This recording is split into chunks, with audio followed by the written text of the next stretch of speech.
Façamos como Moisés. Senhor, mostra-nos a tua.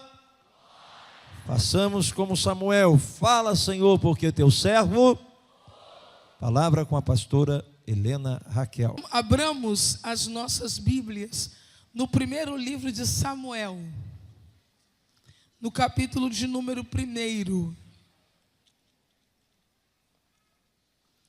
E enquanto você abre a sua Bíblia, você aproveita para abrir bem o seu coração para receber o que o Senhor tem a lhe entregar neste dia.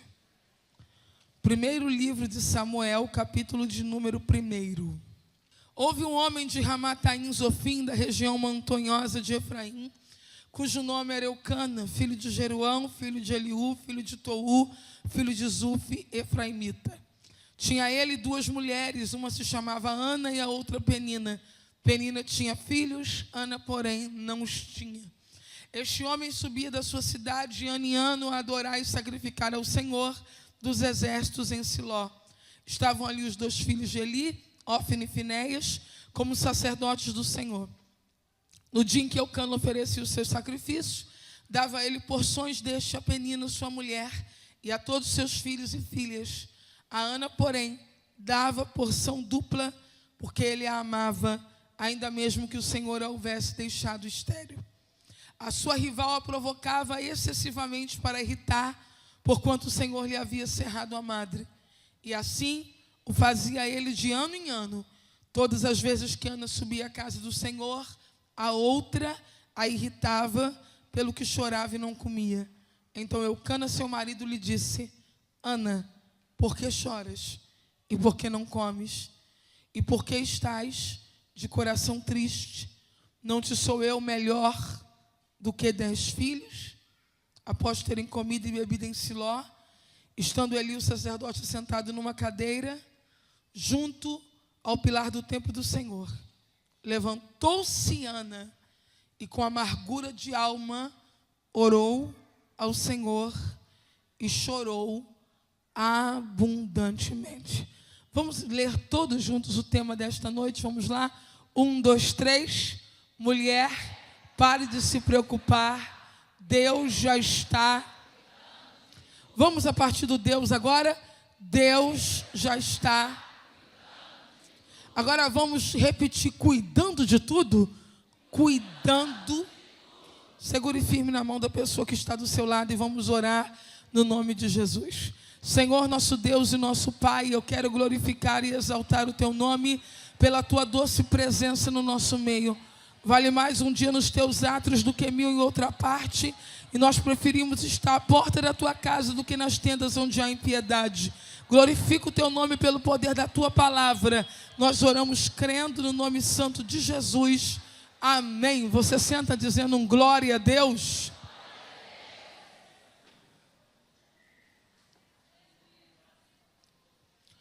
Olhe para mim, eu tenho uma mensagem de Deus para lhe entregar esta noite. A Bíblia nos conta a história de um homem chamado Eucana, de uma mulher chamada Ana e de uma outra mulher chamada Penina. Esta palavra outra não fui eu que inseri no texto, o texto bíblico diz isso, outra. E este casal, Ana e Eucana, tem uma terceira pessoa nessa história chamada Penina, que pela disposição do texto e pelo favor de Deus em relação a ela, a gente pressupõe que seja a Ana a primeira esposa e seja a Penina a segunda. Quando as pessoas leem esse texto, normalmente elas introduzem essa mensagem dizendo que isso aconteceu no tempo em que Deus permitia que o homem tivesse 2 mulheres. Mas eu preciso lhe fazer entender que esse tempo nunca aconteceu. Não existe nenhum registro bíblico onde Deus aconselha o homem a ter mais de uma mulher. E esse tempo bíblico, ele é uma invenção nossa. Ele não existe.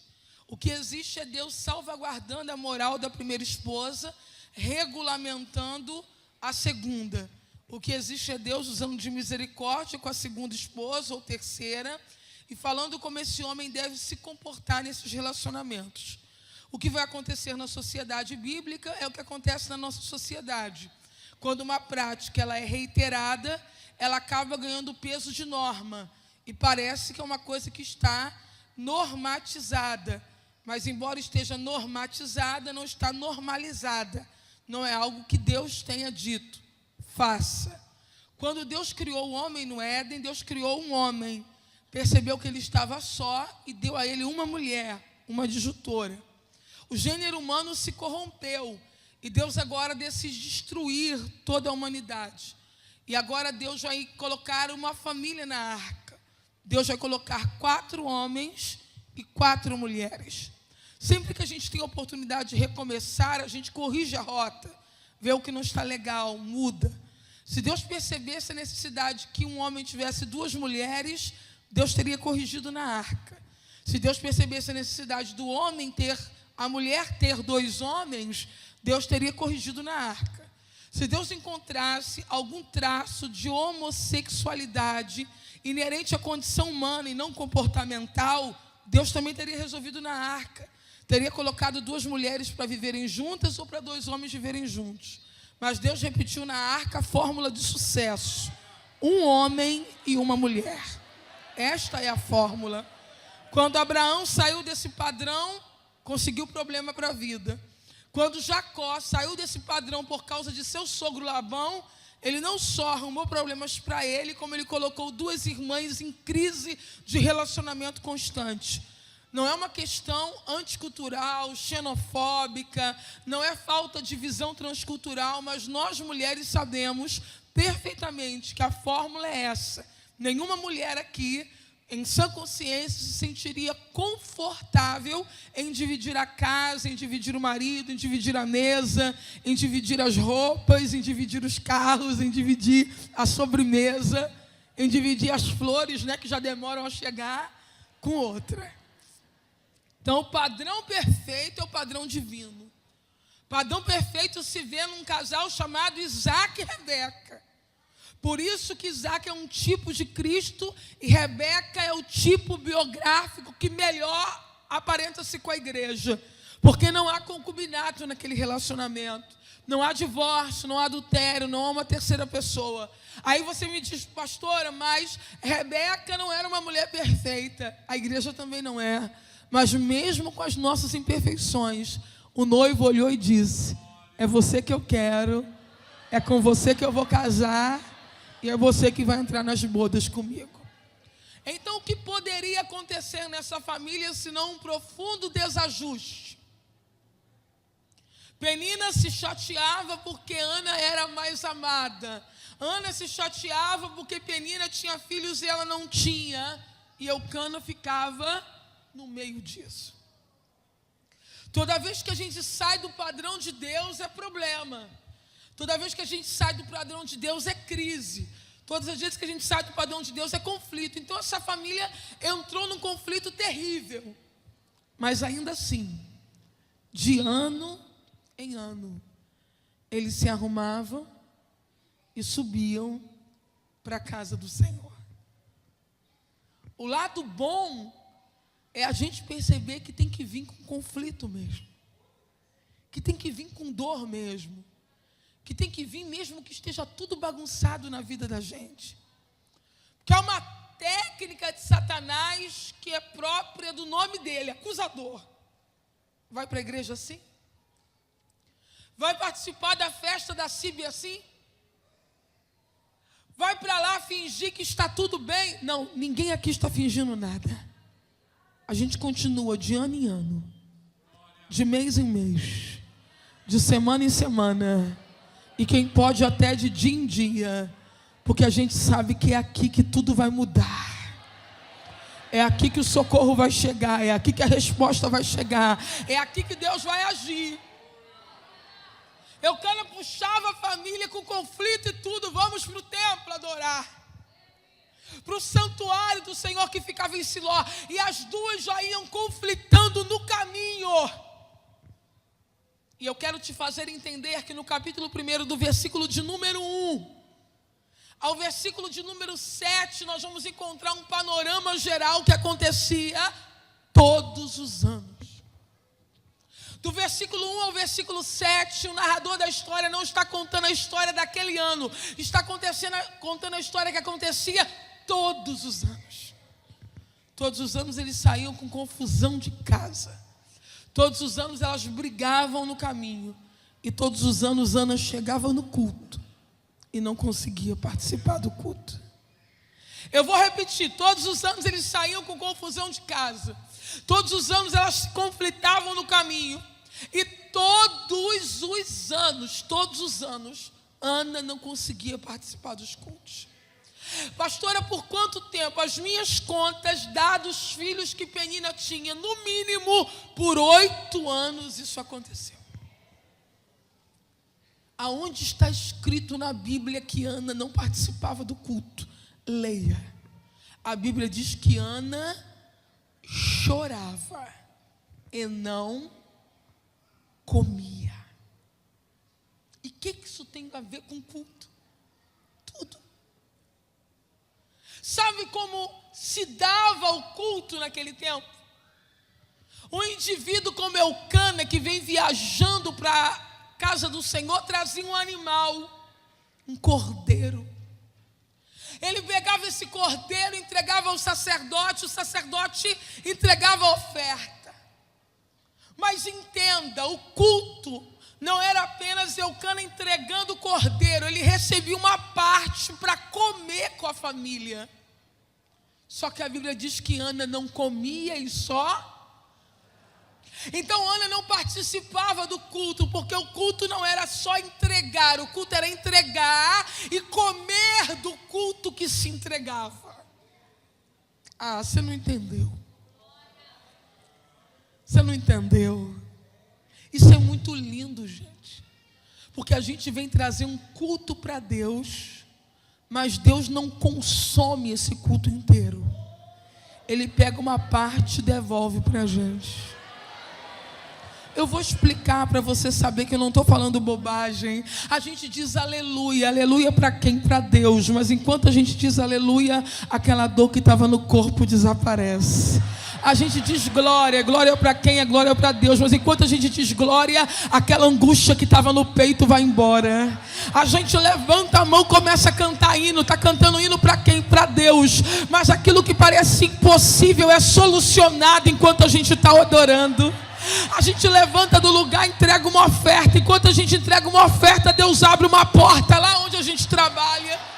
Porque culto não sobe apenas, culto sobe, culto desce. Enquanto eu estou cultuando, Deus está mudando alguma coisa na minha vida. Porque fazer culto é ter a vida alterada pelo próprio culto que veio trazer. Você começa a orar em línguas estranhas. Está falando com quem? Com Deus. Mas Paulo diz que você edifica a você mesmo. Aleluia. Você coloca a mão sobre alguém e começa a orar por ele. O que acontece? O fenômeno que aconteceu com Jó. Deus virou o cativeiro de Jó enquanto ele orava pelos seus amigos. A qualidade do meu culto determina como eu vou sair desse culto. Porque culto não é só eu dando para Deus. Enquanto eu estou dando para Deus, Deus faz questão de fazer alguma coisa em mim. Eucana entregava oferta, o sacerdote pegava a parte que lhe cabia, que era o peito e o ombro. A gordura era exclusiva de Deus, o sangue era exclusivo de Deus. Uma parte era consumida, mas uma parte de honra era dada ao ofertante. Era como se o sacerdote dissesse: porque você trouxe um culto bom, você está levando uma parte boa. Alguém já ouviu alguém dizer assim: cada glória que você dá a um demônio que cai? Já ouviu isso? Deixa eu te explicar, isso não está escrito na Bíblia em lugar nenhum, tá bom? Você já ouviu alguém dizer assim: o tamanho do teu glória é o tamanho da tua vitória? Já ouviu? Isso também não está escrito em lugar nenhum. Mas o que essas pessoas querem dizer é o que eu estou pregando. O que essas pessoas querem dizer é o tamanho do culto que você entrega. E dependendo do jeito que você entrega, tudo vai mudar enquanto você estiver entregando.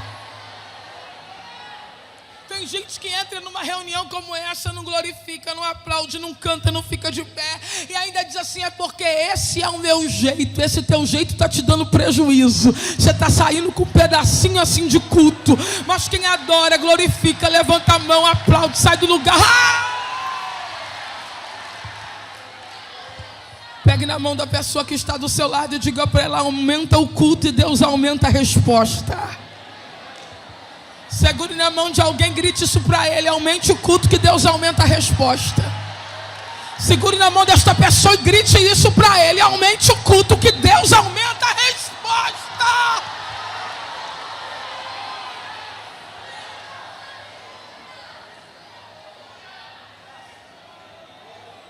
O sacerdote pegava o ombro e o peito, porque era exclusivo do sacerdote. O viajante levava a oferta, mas o sacerdote tinha a parte que lhe cabia. A parte que cabia o sacerdote era comer o ombro e comer o peito. Eu nasci num lar cristão, por isso toda a minha vida foi dentro de igreja. Graças a Deus por isso. Mas durante a minha vida inteira eu pensava que ombro e peito tinha que ser dado ao membro, ao ofertante, ao adorador, ao crente. Aí eu vou estudar a oferta do Antigo Testamento e vou perceber que não é isso. O sacerdote, eu sei que na nova dispensação, cada crente é um sacerdote diante de Deus, diante do outro. Mas a aplicação aqui, a ideia aqui é do líder. O sacerdote aqui é o líder. Ele é que ganhava o ombro. Ele é que ganhava o peito. Aí eu vou passar a vida inteira vendo a igreja querendo que o sacerdote lhe dê o ombro, que o sacerdote lhe dê o peito. E isso é legítimo, porque a gente quer ter o apoio do pastor e a gente quer ter o sentimento do pastor. Só que a via precisa ser de mão dupla. Você também tem que trazer o seu ombro. Você também tem que trazer o peito. Temos visto pessoas que querem ombro, mas não dão ombro. Elas não são capazes de suportar nada. Na primeira crise, no primeiro deslize, na primeira desventura, elas arrancam o ombro fora e dizem: estou indo embora. Quando na verdade a gente tinha que oferecer ombro. A gente tem que oferecer peito. E peito fala de coração, que fala de sentimento e que aponta para a lealdade. É tanta gente desleal no nosso meio. É tanta gente artificial. E quem vem adorar tem que aprender a oferecer para quem lidera o ombro e o peito. Aí o sacerdote, que é o líder dentro desse contexto, ele come o ombro do cordeiro, ele come o peito do cordeiro. E aí eu entendo que quem come do cordeiro se torna participante do cordeiro. E aí a gente vai olhar para a nossa liderança e vai ver que eles suportam tanta coisa que a gente não suportaria. E a gente entende por que o pastor suporta, por que o dirigente suporta, por que a líder suporta, por que a regente suporta. Porque quem come do ombro do cordeiro tem a mesma força de carregar que o cordeiro tem. E a nossa liderança perdoa tanta coisa, releva tanta coisa, ama tanta gente que a gente não conseguiria amar, que às vezes a gente até diz: o pastor é bobo, fulano fez isso e aquilo, e ele já está lá, abraçou ele de novo. É porque o pastor comeu do peito do cordeiro. E quem come do peito do cordeiro tem os mesmos sentimentos que o cordeiro tem. Você nunca vai entender ministério sacerdotal. Você não é líder, não queira ter o coração do pastor, o ombro do pastor. Se você olhar por fora, você vai julgar. Se fosse eu, expulsava fulano e o pastor está lá beijando fulano. É porque comeu do peito do cordeiro e comeu do ombro do cordeiro. Líderes que desistem nos primeiros enfrentamentos é porque não comeu do ombro do cordeiro. Líderes que amaldiçoam as pessoas é porque não comeram do peito do cordeiro. Quando o líder come do ombro do cordeiro, do peito do cordeiro, ele fica parecido com o cordeiro. O cordeiro em mim me faz cordeiro ser. Quem está sentindo que a coisa está pesada, pastora, está pesada, levanta a sua mão e diz: cordeiro, me dê o teu ombro, aleluia. Quem está sentindo que os sentimentos às vezes querem amargar no peito, porque tem gente terrível no nosso meio, tem gente que azeda o coração de qualquer um, tem gente ingrata, maledicente, facciosa, que se a gente não cuidar, a gente azeda o peito. Mas o Espírito Santo está dizendo esta noite: eu quero que você coma do peito do cordeiro, para ter o sentimento que o cordeiro tem.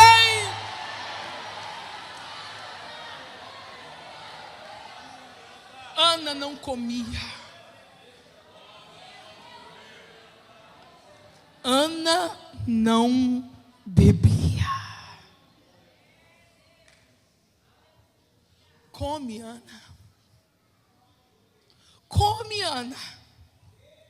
Só chorava. Você está acostumado a ouvir só falar bem de Ana. Me desculpe se eu vou te decepcionar. Ana está em pecado.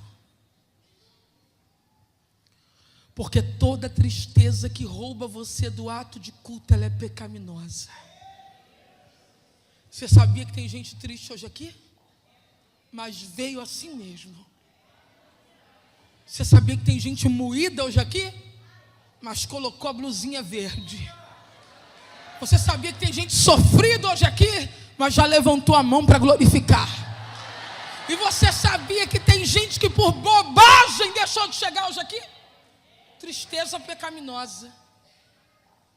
Não consegui um sapato como eu queria? Não vou. Eu não gosto de verde. Não vou. Pecado isso, gente. Pecado. Estacionado na minha vaga, já estou dando a volta para ir embora. Por causa de vaga de estacionamento, tem gente perdendo o culto. Isso é um tipo de tristeza pecaminosa. Agora, quem mais tem motivos para não fazer é que faz. Perceba, porque a tristeza, quando ela é legítima, quando ela não é motivada por questões frívolas, ela, ao invés de afastar você do culto, ela traz você para mais perto do culto.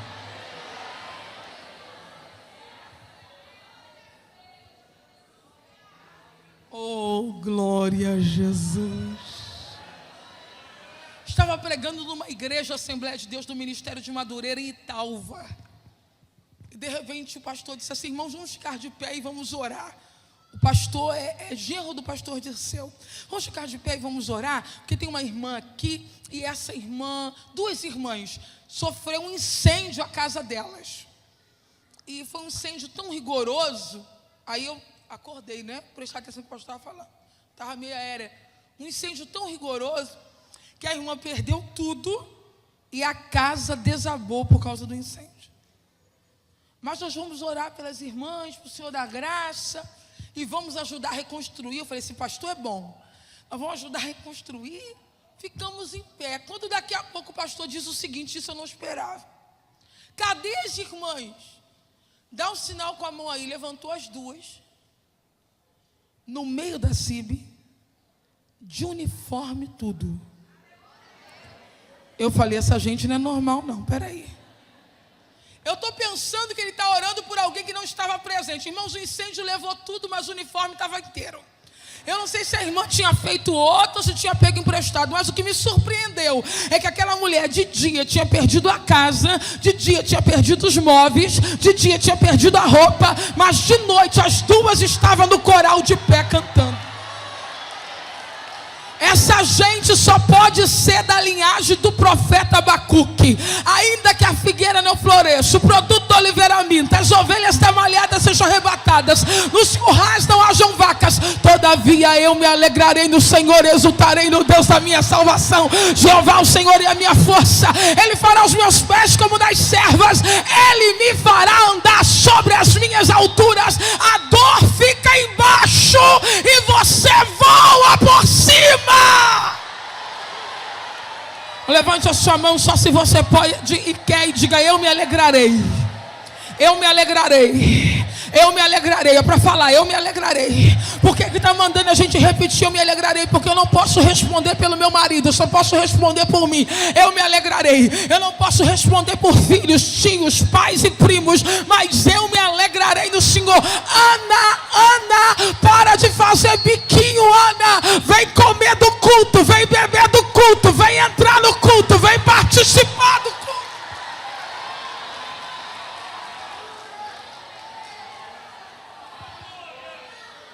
Eucana dava a Ana uma porção dobrada. Mas o que Ana queria era um. Então, enquanto eu não tenho a porção desejada, eu não consigo celebrar pela porção recebida. O nome disso é ingratidão. Enquanto eu não tenho a porção desejada, eu não consigo adorar pela porção recebida. Aí Deus te trouxe aqui para te dizer: celebre pela porção recebida, porque daqui a pouco vai chegar a porção desejada. Como é que é mesmo? Pare de se preocupar. Deus já está cuidando de tudo. Adore. Quantos anos durou isso? Aproximadamente 8 anos. Mas nesse dia, Eucana decidiu reagir. Tem crente chorão que não precisa do consolo. Irmão, desabafa. Chora mesmo. Não faz isso, irmão. Não faz isso. Que sem a gente pedir para ele chorar, ele já está chorando. Se a gente mandar ele chorar, chora mais ainda. Tem gente que precisa receber o tratamento que minha mãe me dava. Minha mãe, as mães são terríveis. Normalmente elas esperam as avós sair para fazer isso, tá, pastora? Quando a avó sai, quando a criança começa a chorar sem necessidade, minha mãe fazia isso. Sua mãe não, sua mãe tem certeza que não fazia essa maldade, mas a minha fazia. Quando eu abria a boca para chorar sem necessidade, ela olhava para mim e dizia assim: engole o choro. Engole o choro. O Espírito Santo está dizendo para algumas meninas hoje aqui: engole o choro. Você tem disposição para dizer isso só para a mulher de Deus que está do seu lado? Engole o choro, irmã. Eu não vou engolir o choro não, porque a Bíblia diz: bem-aventurados que choram, porque eles serão consolados. Tá bom, mas tem outro versículo que você esqueceu: reprime a voz do teu choro, porque conta o teu futuro. Assim diz o Senhor: ainda há esperança.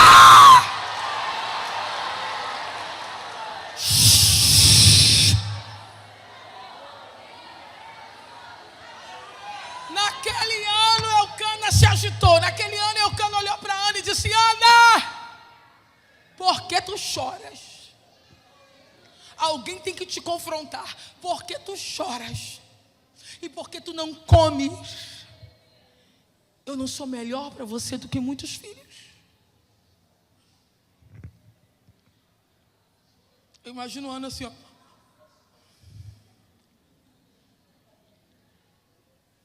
Aí o texto diz algo que implode na minha alma. Eu não sei como pode ter alguém que lê isso e não sente nada. Quando eu leio isso, eu sinto. Então, Ana se levantou. Então, Ana se levantou. Nós vamos repetir esta frase. Quando eu falar então, você vai falar então junto comigo. Mas no lugar de Ana, você vai gritar teu nome, menina. Que eu vou gritar meu nome aqui. Vamos lá? 1, 2, 3. Então Helena se levantou.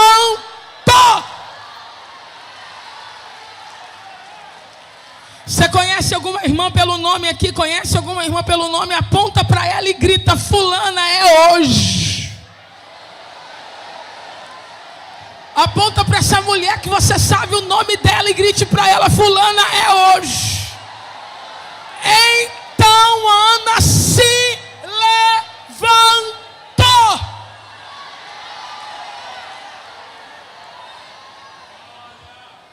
Eu gosto desse momento da versão da Bíblia, a Mensagem, que embora eu utilize muito por ter uma linguagem poética, eu creio, na minha perspectiva, que se trata de uma paráfrase, na verdade, bem como a NVI.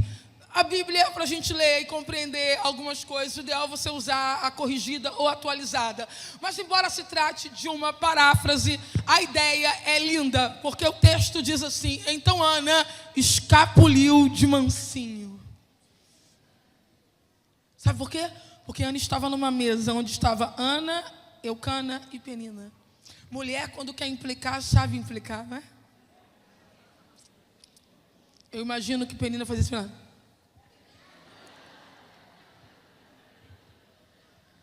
E se a gente ficar muito tempo nessa mesa de provocação, muito tempo nessa mesa de irritação, isso vai minando a gente.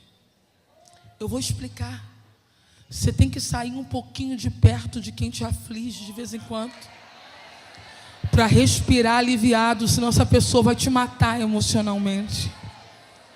Existem mulheres desenvolvendo depressão, síndrome do pânico e outros distúrbios psicológicos porque estão passando muito tempo perto de pessoas que só aprisionam, só apertam, só agridem, só denigrem, só afrontam. E a gente pensa que Deus quer que a gente fique lá parado dizendo bate mais, bate mais, bate mais. Mas tem que ter uma hora que a gente saia dessa mesa e se levante desse ciclo de opressão. Olhou no celular e é uma pessoa que só te faz mal, não atenda. Não precisa mentir que não está em casa, não atende e acabou. Sabe que fulano só vai na sua casa para levar problema, corta. Te chama para almoçar, para ir em festa, e quando chega lá só fica com comentário negativo ao teu respeito. Tá grávida, e você fala, por quê? Tá tão barriguda, vai perturbar Satanás. Como é que pode uma coisa dessa? A pessoa quer detonar você, quer acabar com você. E se a gente ficar nessa mesa de irritação, nessa mesa de provocação, nessa mesa de cara feia, a gente vai murchando, murchando, murchando, murchando. A Bíblia diz que Ana se levantou, versou a mensagem, diz, escapuliu de mansinho. Começa a sair de perto dessa gente que só te mina e vem para o lugar onde tudo muda, onde tudo gira, onde tudo acontece. Ana correu para o altar do Senhor.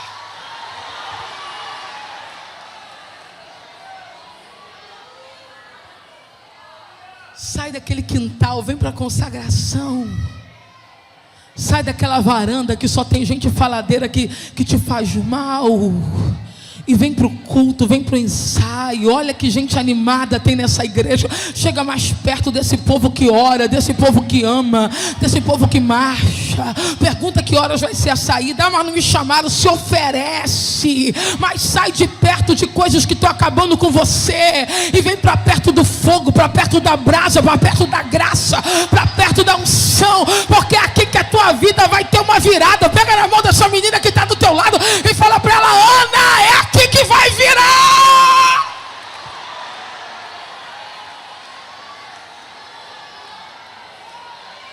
Sai daqui a da Suri a Cantumire. Ana escapuliu, entrou no santuário, dobrou o joelho. A Bíblia não diz que Ana dobrou o joelho, quem está dizendo sou eu. A primeira aparição de uma pessoa de joelho dobrado é em Salomão, no templo do Senhor. Mas eu suponho que Ana também dobrou o joelho e começou a orar, orar, orar. Mas não saía nada, a boca só batia e o coração amargurado. Mas de repente ela resolveu fazer um voto. Eu imagino que Ana olhou para o templo e percebeu, está faltando homem aqui. Vou falar com Deus.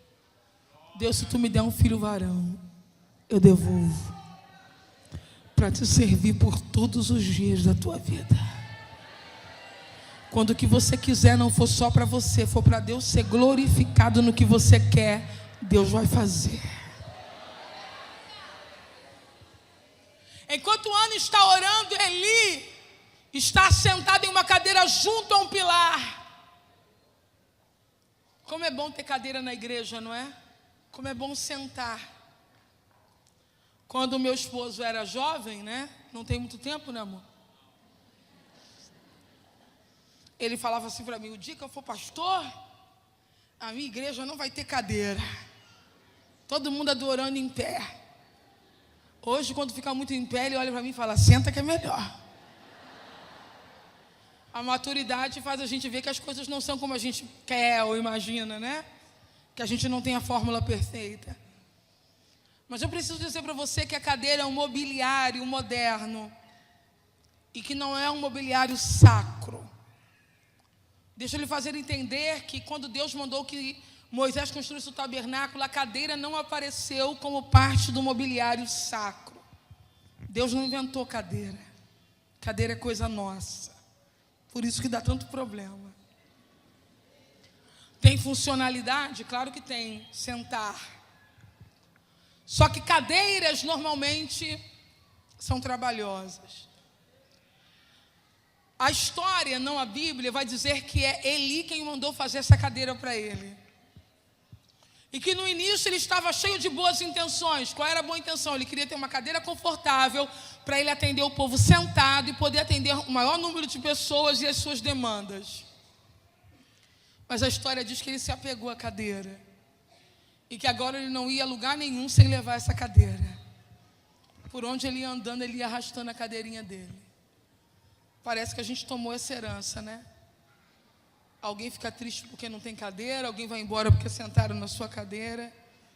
Alguém fica 30 anos agarrado na cadeira e não quer passar a cadeira para ninguém. E assim a gente entra nessa síndrome de Eli. Mas nesse dia Eli pegou a cadeira e colocou do lado de fora. Quem está me ouvindo, diga eu. E você sabe que as pessoas que estão lá do lado de fora, elas só estão me vendo perfeitamente porque há um telão lá fora, não é isso? Se não houvesse um telão lá fora, elas me veriam possivelmente, mas de forma distante, distorcida.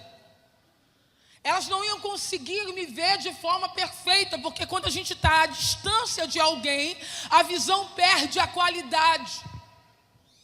E esse era o problema de Eli.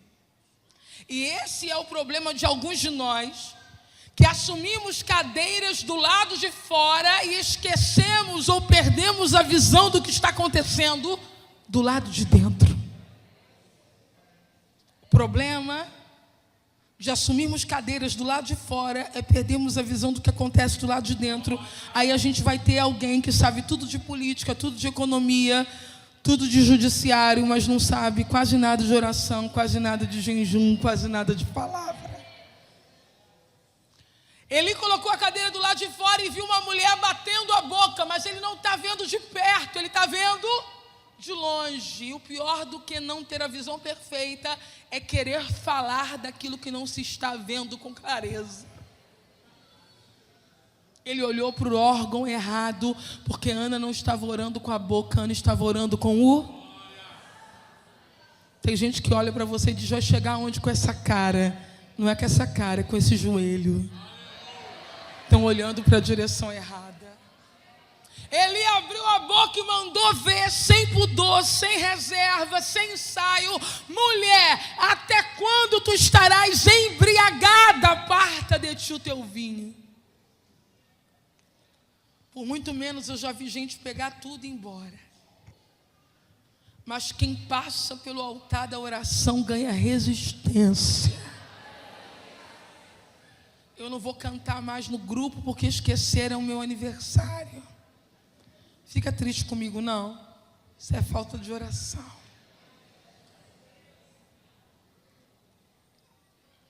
Quando a gente passa pelo altar da oração, pode até doer, mas não derruba, gente.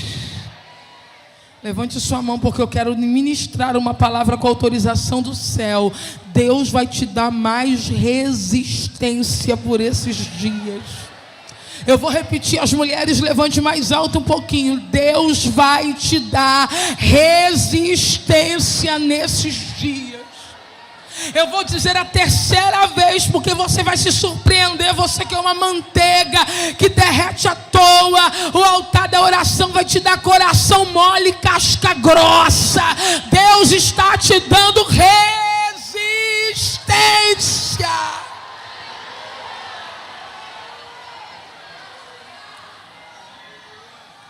Ana levantou e disse, não, meu Senhor, eu não bebi, eu vim derramar a minha alma perante o Senhor. Olha para cá, Ana está dizendo, eu não bebo, eu derramo. Grava isso. Ana está dizendo, eu não bebo, eu derramo. Eu vim fazer um pedido, eu estou orando porque a minha alma está angustiada. O sacerdote recuperou o eixo e disse, mulher, que o Senhor conceda a tua petição. Ana se levantou, foi o seu caminho, o seu semblante já não era triste. Samuel não estava no braço, mas o milagre já estava gerado na alma. Tem coisas que não vão acontecer hoje no primeiro dia, não vão acontecer no segundo, não vão acontecer no terceiro, mas o teu rosto vai mudar, porque Deus, quando não coloca o que eu quero no meu braço, Ele muda o que eu tenho por dentro. Do lado de fora parece igual, mas do lado de dentro o milagre já está sendo gerado.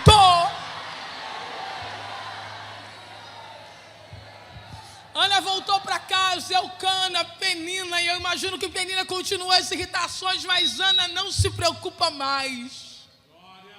Quando ela chegou em casa, ela e Eucana se relacionaram intimamente, e Deus se lembrou de Ana. E Ana gerou um filho, nasceu, e ela deu o nome de... Sem medo, diga mais alto, ela deu o nome de...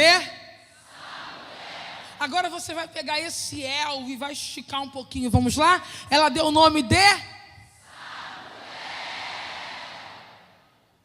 Tem que esticar o El, porque não é Samu nem Samuca, é Samuel. Não é Samuá, não é Samuná, é Samuel. Porque esse El é o nome de Deus dentro do nome do menino. É El de Elohim, El. Todas as vezes que ela apresentava o filho, qual é o nome? Samuel. Ela está dizendo, tem Deus dentro disso.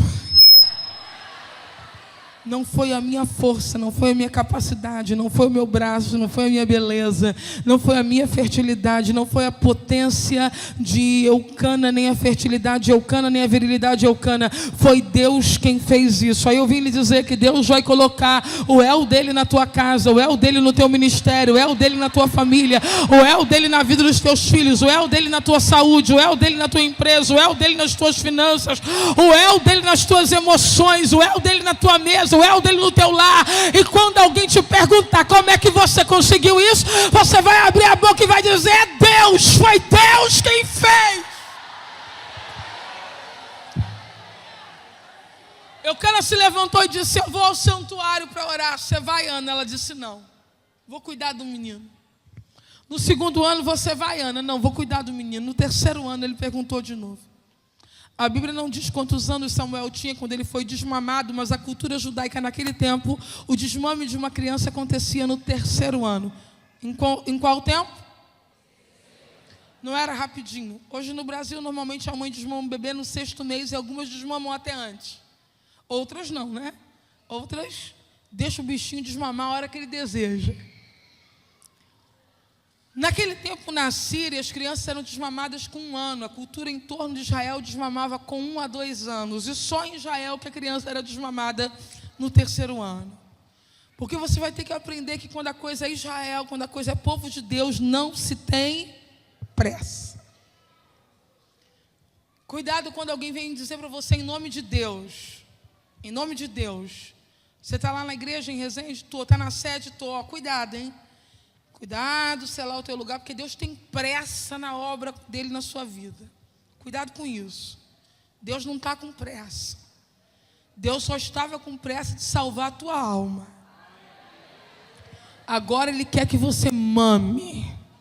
Agora Ele quer que você se alimente. Agora Ele quer que você ganhe imunidade. Agora Ele quer que você fique um bebê forte, uma criança forte. Deus não tem pressa. Ministério de louvor não é para criança. Púlpito de pregação não é para criança. É para gente que já passou pelos 3 anos de mamadeira. Isso aqui não é brincadeira. Isso aqui é coisa séria. CIB não é para menina. E eu não estou falando menina na idade. Eu estou falando menina na amamentação. Liderança não é para quem não mamou, não é para quem não se alimentou. Aí pega o microfone e fala embaixo culto, perturba o pastor, usa o tempo do pregador, porque está fazendo coisa de menino, tinha que ter mamado mais, tinha que se fortalecer. Aí começa a reger, na primeira contrariedade, joga a pasta para o alto. É menina, é criança, não mamou, não se fortaleceu ainda. Aí o diácono chega incisivamente, chama a atenção do filho. Ela arrasta o filho e diz que não quer mais ficar na igreja, porque ainda é menina. É por isso que em Israel não se tem pressa. Senta nesse banco confortável e come, mama, se alimenta, recebe. E quando você estiver pronta, aí você levanta.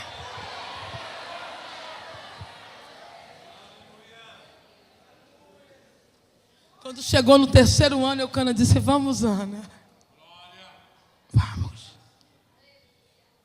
Vamos, vou levar meu filho para o Senhor. Gente, olha para mim. Eu não quero ser deselegante não, porque vocês são lindos. Mas tem crente que se ele der uma nota de 50, ele pede 45 de troco. Ana está levando um filho. O que ela não tem direito de pedir de troco, hein? Mas ela não tem essa mentalidade. Ela diz: eu quero levar uma oferta para entregar a minha oferta. Preste atenção. Isso aqui está na Bíblia, tá? Não estou criando, não. Eu quero, e nem estou usando uma fonte extrabíblica, como falei no caso em que me referi à cadeira de Eli. Não, estou falando do texto. Ela quer uma oferta para levar junto com a oferta.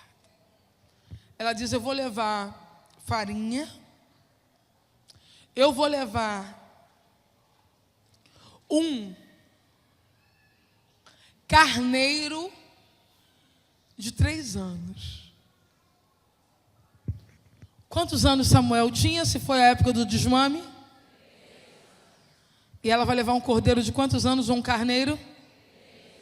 Coincidência? Você sabe que um cordeiro, para ele sobreviver, não sei aqui quem tem criação, ele precisa ser cuidado. Se você amarrar um bicho num quintal e não der água, não der comida, ele vai morrer. Para Ana ter um carneiro da idade de Samuel, indica que simultaneamente, enquanto ela cuidava do filho, ela também cuidava do... Porque eu não posso permitir que a bênção que eu recebi me distraia quanto ao serviço espiritual que eu preciso executar. Com uma mão, Ana alimenta o filho, mas com a outra ela alimenta o que ela vai entregar em louvor pelo filho que recebeu. Gente, você queria tanto um carro, lembra? Deus. Aí Deus te deu o carro, 9h15, na hora da escola dominical você passa. Ainda dá tchau para os irmãos. Porque crente é incrível, né? Dá tchau. Você queria tanto casar, estava desesperada, né, irmã? Ah, Jesus, eu quero casar. Traz meu Isaac, traz meu Jacó, traz qualquer coisa, Jesus, mas eu quero. Casou. Agora disse assim: não, estou muito ocupada. Não posso mais trabalhar no ministério infantil.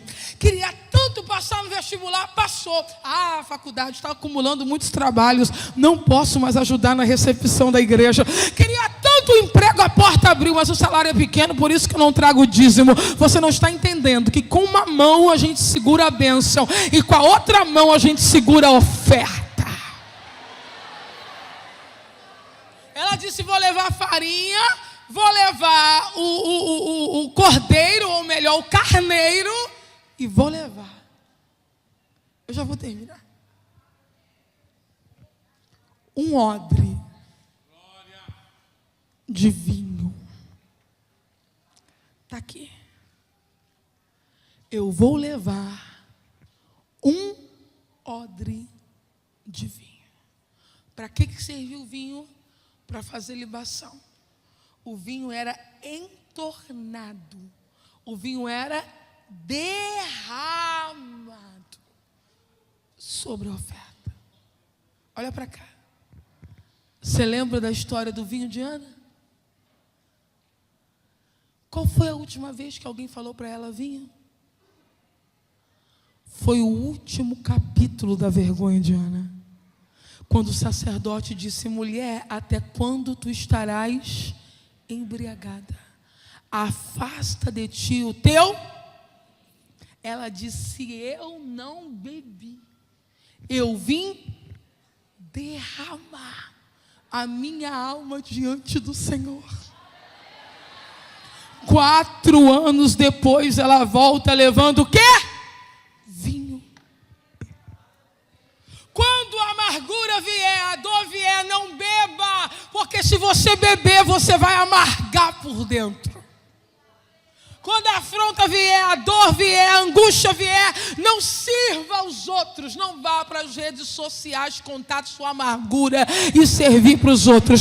Não fique na porta de igreja, na porta de cantina, servindo a sua amargura para os outros. Guarde no odre e diga: Espírito Santo, não vou beber, nem vou servir, porque daqui a um tempo eu vou derramar. Porque o que é angústia hoje vai se tornar testemunho amanhã. Pegue na mão dessa menina linda que Jesus colocou do seu lado e diga para ela: sua dor vai se tornar oferta. Não, teve gente que não fez isso. Faça isso, diga a ela: sua dor vai se tornar oferta. A sua dor vai se tornar oferta. A sua dor vai se tornar oferta. A sua dor vai se tornar... Helena, eu não estou entendendo. Eu vou explicar.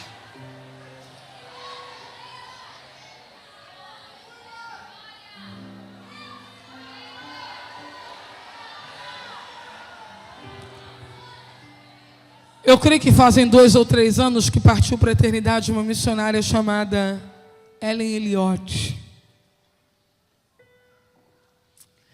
A missionária Elliott, ela era esposa de um missionário chamado Jim Elliott. Eles, como um casal de missionários, foram evangelizar a tribo dos Aucas, também conhecida como Waorani. E chegando lá, os homens dessa tribo mataram esse missionário. Imagine como Elliott ficou ao presenciar, ao ver a morte do seu marido, Jim Elliott. Ela foi embora daquela tribo. Mas anos depois ela decidiu voltar. Procure a história dela, Elizabeth Elliott. Ela voltou para a mesma tribo que havia matado seu marido. Ela decidiu evangelizar aqueles homens. Ela levantou uma grande igreja lá. E quem se tornou pastor da igreja foi um dos homens que havia matado seu marido. E foi ele também quem batizou a filha de Elizabeth, a filha do homem que ele havia matado. Não é história. É uma mulher que decidiu: eu não vou beber essa amargura. Eu não vou me azedar, nem vou azedar ninguém. Eu vou transformar a minha dor num poderoso testemunho. Se esse câncer não te matou, é porque Deus quer te usar nessa área. Se você já sofreu tanto na sua vida conjugal, você vai aconselhar muita gente ainda. Se as drogas quase levou ou até levou um filho seu, Deus pode te usar como agente de transformação para que muitos jovens se ajoelhem diante da cruz de Cristo. É no mínimo curioso que uma mulher como a mãe do Cazuza tenha conseguido transformar a sua dor em serviço. E você é uma mulher cheia do Espírito Santo. Permita que essa dor mate você. Se levante. A sua dor vai se tornar um poderoso testemunho. Ana chegou, e eu termino neste momento levando Samuel, o cordeiro, a farinha, levando o vinho, e ela olhando para o sacerdote disse, e mais uma vez eu me utilizo da versão A Mensagem: acredita que eu sou aquela mulher? vai chegar um dia, eu não sei se está perto ou se está longe, mas vai chegar, que Deus vai te fazer voltar aos lugares da tua angústia, aos lugares do teu choro, sem nenhum sentimento de vingança, mas com muitos sentimentos de alegria e de júbilo, para olhar para o lugar da tua dor e dizer: eu sobrevivi. Acredita que eu sou aquela mulher? Aleluia! Oh, acredita que eu sou aquela que chorava por aquele casamento, chorava por aquela família, chorava por aquele ministério, chorava por aquele filho. Eu sou aquela mulher.